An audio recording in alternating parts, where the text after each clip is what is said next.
Inilah yang dimaksud Rasulullah, sallu kama ra'aitumuni usolli, if'alu asyari'ata bil haqiqati ila ma'rifatillah. Lakuwo fisikmu sesuai dengan laku syariat, ruhaniyahmu lakuwo sesuai dengan laku hakikat, sertakan di tengah-tengah syariat. Begitu maksudnya. Bahasa orang Kejawen, inilah yang dimaksud sholat daim. Kita masuk pada makalah atau pasal 55 kitab Hikam, membahas tentang masalah perbedaan antara orang yang zuhud dan tidak. Qala musannifu rahimahullah, makalah ora setitik, ora kebuku setitik, ora kebuku sedikit, opo amalun satu amal, baroza kang muncul mingkol bin zahidin dari hati seseorang yang berzuhud. Makalah tidak terbilang sedikit, opo amalun satu amal, yang amal ini muncul dari seorang ruhaniyahnya itu berzuhud. Apa itu berzuhud? Amaliyah apapun yang ditimbulkan oleh seseorang, yang ketika seseorang ruhaniyah zuhud pada Allah, maka inilah yang dimaksud seseorang yang condong pada Allah. Untuk menciptakan karakter ruhaniyah atau hati seorang yang seperti ini tidak mudah. Saya katakan tidak mudah bagi panjenengan, bagi kita manusia yang belum menerima dinul haq. Enggak mudah. Apa? Dinul haq, agama yang bertauhid. Enggak mudah. Bahkan di dalamnya itu, mohon maaf, yang tidak mau menerima dinul haq kaum khawarij, kaum yang menentang dengan ajaran Rasulullah di jalur dinul haq atau di dinul tauhid. Itu namanya kaum khawarij. Mohon maaf, beliau-beliau itu hafal Quran banyak, alim ilmu fikihnya banyak. Loh, saya berbicara fakta.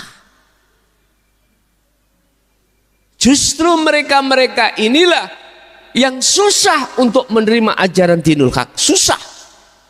Bahkan mereka mempunyai label, dzalika dzalalatun, apa yang disampaikan ini kata kaum khawarij, imam-imamnya. Apa yang disampaikan tentang dinul haq yang orientasinya untuk menuju ke akad, jelas itu sesat. Wes. Jenengan kalih kula sebagai makmumnya ya mantak-mantuk ae. Akhirnya keseret juga lah kau. Subhanallah. Justru kebanyakan, mohon maaf, mereka yang tidak alim tentang masalah ilmu-ilmu di dalamnya itu, di dalamnya apa? Di dalam itu tadi yang katakan sing tipis sarengati, iku baru sing kebanyakan mau menerima. Saya berkata ini selama 23 tahun.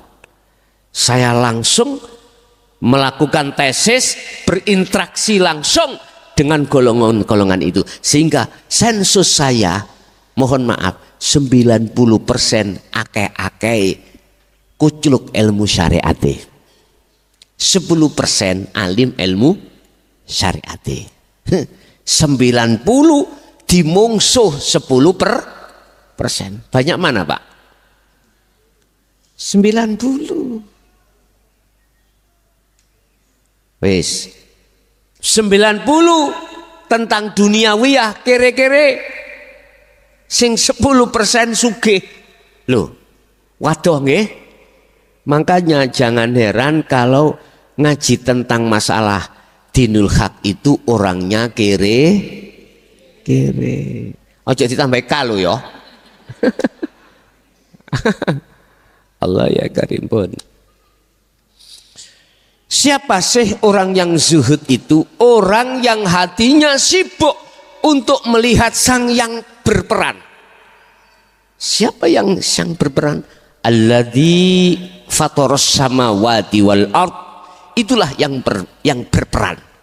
Alladzi adalah hidup.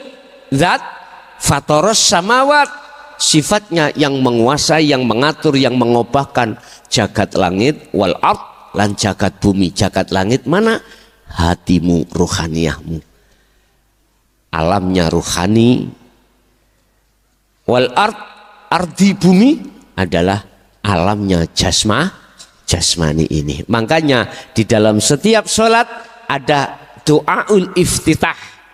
Inni wajjahtu wajhiya lilladzi fatarus samawati wal, arahkanlah wajah ruhmu terhadap Allah.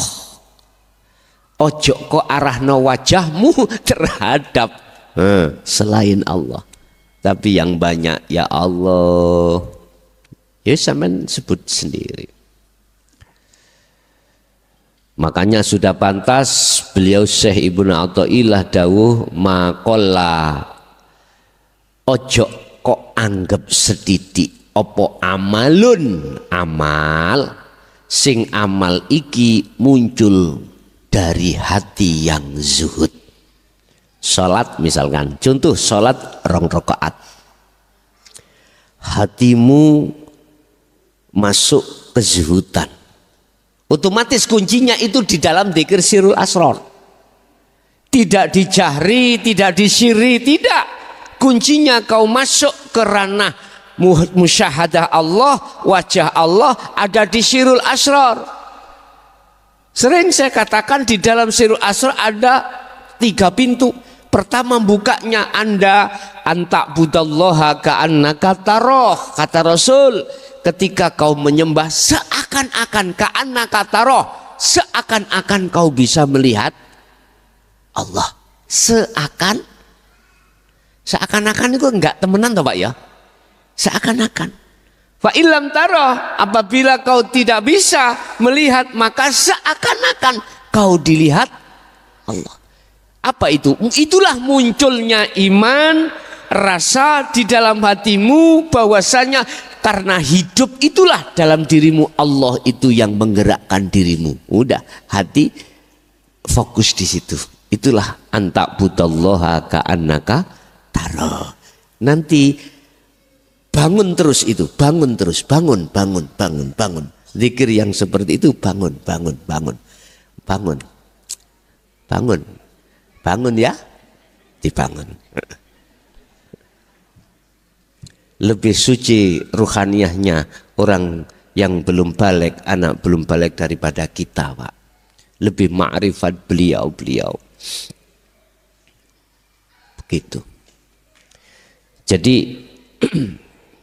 lewat sirul asrar itulah sebagai pembuka, sebagai kunci Anda bisa masuk di ranah zuhud itu. Bon. Yang kedua, wala kathuro, ojo kok anggap akeh. Opo amalun siji amal baroza kang muncul mingkol bin rahibin, dari hati seseorang yang condongnya pada duniawiyah. Allahu Akbar. Sewu Pak. Iya ya, aku kok diamplopi piro ya. Asem. Sik kapan kula niku teng Lampung Pak.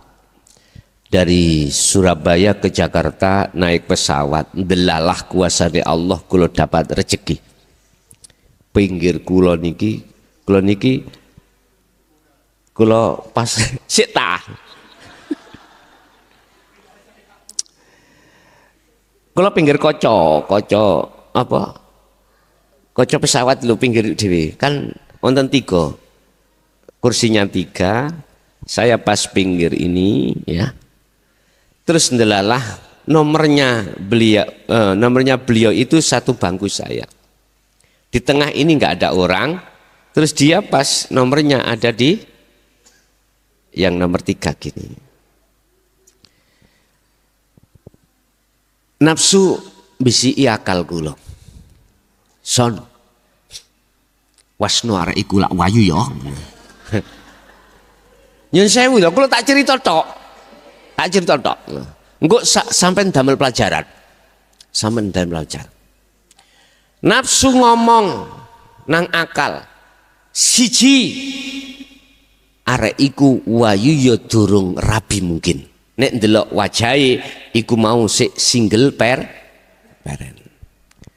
Loro nafsu ngomong nang akalku, akal ngomong nang ngone ati. Son, adoh bojomu gak ro. Kenalono cidek ono. Lutung to? Ngono. Iku nafsu, Pak. Telu lho ya, telu. Iki sing badan pewenak kowe. Awakmu lak kiai sih, ngono. Nafsu ngomong ngono. Kiai ku duweni status. Wis tah yo akeh sing gelem kok ngono. Temen lho. Wis tah. Apa maneh areke yo kudungan. Ngono. Kudungane iku ketok rambute niku lho Pak. Kudung apa iku jenenge?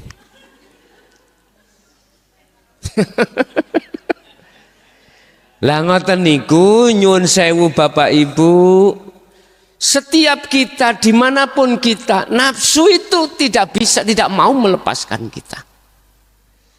Ya apa sekiranya semua amal yang terjadi di tengah-tengah kita, baik di dalam sholat maupun di luar sholat, contohnya saya itu tadi naik pesawat, tujuan saya kan baik Pak, teko omah ngaji nang Lampung, lak sewae nggih. Le ojo dhisik cung, lihat di tengah jalan prosesnya bagaimana itu nanti. Nafsu nggak terima Pak, sekiranya itu nggak berzuhud bagaimana. Intinya nafsu memberikan wejangan terhadap saya, harus optimis kalau diterima. Pede, payah deh. Ya. Pede nih Pak ya. Apa pede nih gue? Wis pokoke yakin. Ngoten niku Pak ya. Ngapunten kula nggih mboten ngomong, kunu yo meneng tapi curi pandang. Tahu curi pandang nggih? Kula ngerti nenek kula dicuri pandang. Kula niki mbeto HP. Di HP. Aku cekak nemen-nemen dosane Cak ya. Tak pantulno lewat HP. Kula iringno ngene.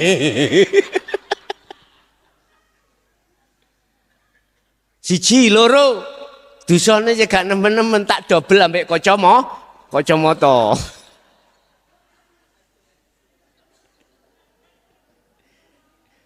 Ngeten, kula ngertosi ngoten. Tapi Allah mendatangkan hal seperti itu, sebetulnya Allah gak main-main. Apapun bentuknya lah, gak main-main. Apa kopti atau basti, to'at, maksiat, bala, nikmat, itu Allah gak main-main. Liyabluwakum ayyukum ahsanu amala. Maksudnya di situ. Supaya kita itu bertambah kuat, ruhaniyah kita, tauhidnya, makrifat pada Allah. Otomatis Anda tidak boleh melepaskan sirul pun itu. Akhirnya tidak melihat sifat jamalnya pada si dia, tapi pada Apa sifat jamal? Sifat bagus dan cantik, sifat enak, gak enak, semuanya sifatnya Allah. Paham nggih? Lah ngono iku ya ndelalah. Medun niku ya. Mestinya kan dirinya sendiri dulu. Oleh karena banyak di pas niki cara kursi sing nomor pinten ya, rada mburi titik ngoten lho. Rada mburi titik. Kan menunggu banyak penumpang yang harus antri keluar ngono. Dia kok gak bangun-bangun, gak ngadeg-ngadeg lho, gak berdiri. Lah kula sendiri juga bingung. Aku ngadeg apa gak? Nek ngadeg kok aku piye ngoten.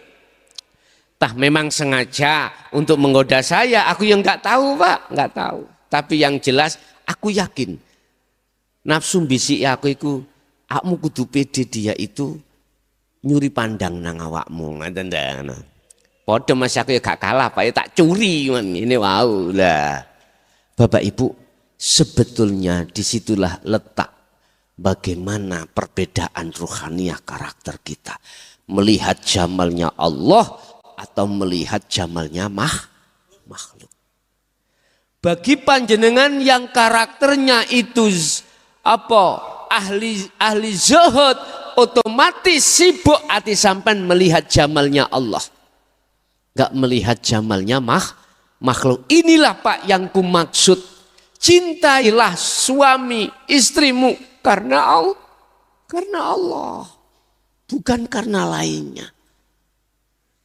Aku sedikit kurang setuju Pak dengan adanya statement yang mengatakan kalau kau punya jodoh lihat nasabnya dulu. Ngaten nggih? Lihat keturunane dhisik. Iki keturunane ahli rampok apa ndak? Delok sik nasabe. Lihatlah dia li jamaliha karena dunianya. Pertama yang diletakkan pertama lidiniha, agama. Setelah agama linasabiha, nasab. Ketiga adalah lijamaliha, kecantikannya.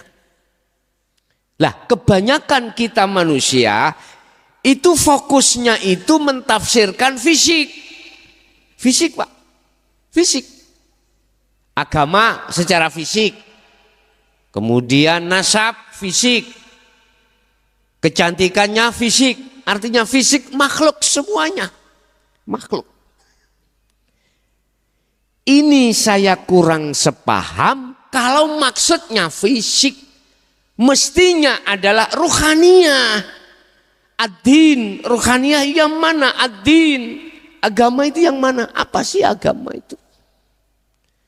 Ajaran dinul haq, ajaran yang mendidik ruhaniyahmu itu bertambah dekat pada Tuhanmu, tidak bertambah jauh pada Tuhan.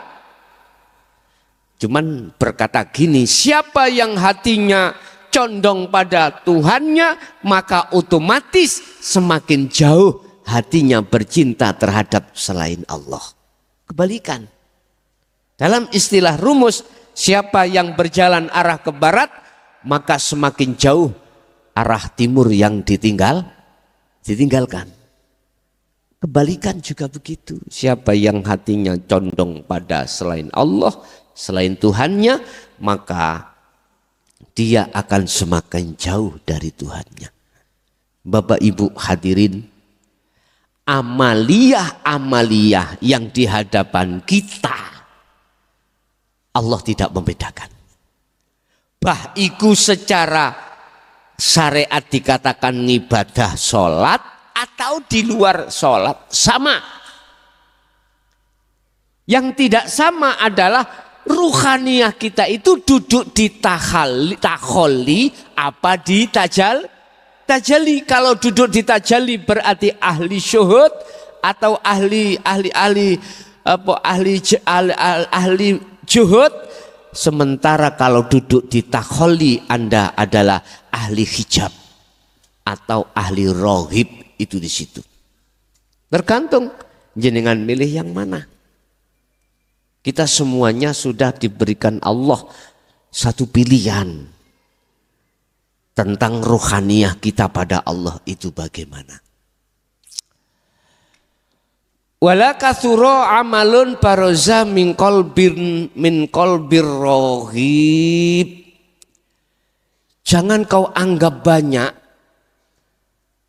amal sholatmu, puasamu, zakatmu, hajimu, sodakohmu yang kelihatannya secara fisik mulai sejak kecil sampai tua kau anggap iku mang besar. Jangan kau anggap besar, tetapi sebetulnya itu kecil. Karena apa? Karena hati dan ruhaniyah kita itu tidak memandang terhadap wajah Allah.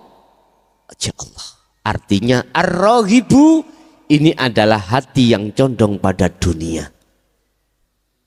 Wis iki nek sik gak krasa wae makalah ini terhadap kita yang tiap saat dan waktu ibadah secara syariat, sholatnya mengapa nggak bisa khusyuk, sik gak krasa wae disendir atau diperingatkan Allah seperti ini, wis aku gak iso ngomong. Kalau bahasa dulu orang tua kita, ancane hatimu atos, ngono nggih. Dhisik niku lho. Nek ngomong tiang sepah dikandani ora kenek atos. Bahaya.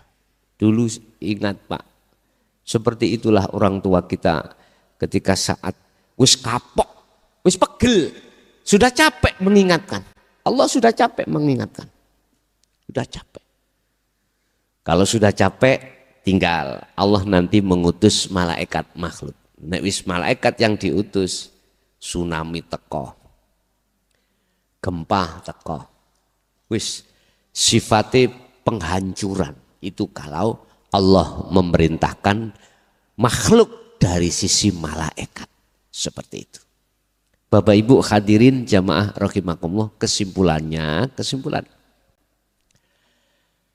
tanda-tanda satu amaliyah ibadah yang bernuansa zuhud itu ketika ruhaniyahmu itu bersamaan dengan amaliyah jasad, Anda melihat sang yang berperan, yaitu Allah. Otomatis ini tidak terlepas dari sistem dzikir sirul asrar. Satu, dua, amaliyah sebesar apapun yang terjadi pada diri kita tanpa disertai zuhud, mohon maaf, banyak okoyo opo, itu ke buku terbilang sedikit. Maksud sedikit itu hubitat a'malukum, ditolak. Ing miturut ngersani Gusti Allah, bukan manusia. Ing ngersani Allah. Artinya silahkan Anda secara fisik beribadah apapun, setinggi apapun, tapi doronglah, sertakanlah hatimu berzuhud pada Allah. Sertakanlah sirul asrar di situ. Gitu loh maksudnya. Bukan perkaranya kita itu amaliyah sedikit aja, gak lalio nilainya enggak, jangan gitu. Maksud makalah ini bukan itu. Silakan Anda yang ditetapkan Allah secara fisik ibadah itu 10%, tapi ruhaniyahmu itu bersirul asrar. Silakan yang 20%, yang 40%, bahkan 100%. Inilah yang dimaksud Rasulullah, sallu kama ra'aitumuni usolli if'alu asyari'ata bil haqiqati ila ma'rifatillah. Lakuwo fisikmu sesuai dengan laku syariat, Ruhaniyahmu laku sesuai dengan laku hakikat, sertakan di tengah-tengah syariat. Begitu maksudnya. Sholatlah kamu sekalian seperti kau melihat bagaimana aku sholat. Itu maksudnya itu. Jadi kata-kata sholat jangan diartikan sholat yang ada 4 gerakan itu. Berdiri, ruku, sujud, dan duduk. Enggak. Anda duduk seperti ini. Duduk dalam hal apa? Makan. Duduk dalam hal apa? Wis macam-macam. Semuanya itu. Semuanya. Bahasa orang Kejawen. Inilah yang dimaksud sholat daim. Hafidhu ala sholawah was sholatil wusta wa qumu lillahi qanitin. Al wusta itu adalah as-sholatul daimun. Sholat yang dilakukan ruhaniyah, bukan jasmaniyah. Oke, Bapak Ibu, itulah apa yang bisa kami sampaikan terkait pasal 55.